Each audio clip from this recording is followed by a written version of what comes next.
Assalamualaikum! It's me, Jenny, isang auntie Kenya na dating nagtatrabaho at ngayon isang full-time housewife na dito sa Dubai. 2 araw nga pala akong hindi nakakapag-upload ng video kasi nga may sakit ako. Hanggang ngayon nga may sakit pa rin naman ako. Pinipilit ko lang mag-edit kasi nga sayang ang earnings. Kahit maliit lang yung views at likes, may earnings pa rin naman. Sayang din naman, 'di ba? Kaya go lang. Daily routine na nga namin ng asawa ko ang maglakad-lakad tuwing gabi after namin mag-dinner. Iniikot lang naman namin buong Dubai, charot. Sinama ko na nga rin itong asawa ko sa video para masanay na siya. Ayan nga pala yung building na tinitirhan namin mga mi. Ito lang yung kagandahan sa tinitirhan namin mga mi kasi nga malapit lang kami sa bus station, metro station, fire station, lahat na station. Charot.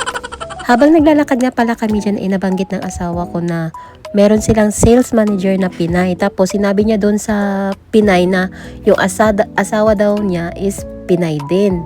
Tapos tinanong ng sales manager na yun kung Tagalog daw ba ako or Bisaya. Kaya tinanong niya ako kung ano daw yung pinagkaiba ng Tagalog tsaka Bisaya. Sabi ko yung Tagalog nakatira sa Manila, yung Bisaya nakatira sa Visayas. Nakatira ako sa Visayas pero yung salita namin is Karay. Hindi siya Tagalog. Pero may halo siyang Tagalog, Ilonggo, ganun, 'di ba? Paano ba kasi i-explain? Ang hirap talaga pag ibang lahi ang asawa mo kasi ang dami mong dapat i-explain tapos tatanungin ka pa niya.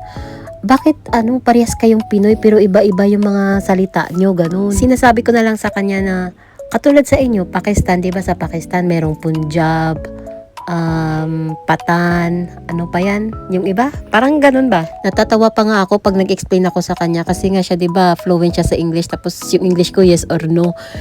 Tapos matatawa lang ako sa kanya. Tapos sasabihin ko na lang sa kanya, basta ganun na yun, ganun. Tapos pag hindi ko na talaga kaya, tinatagalog ko na lang, bahala ka dyan. At ayun lang, ingat, Allah Hafiz.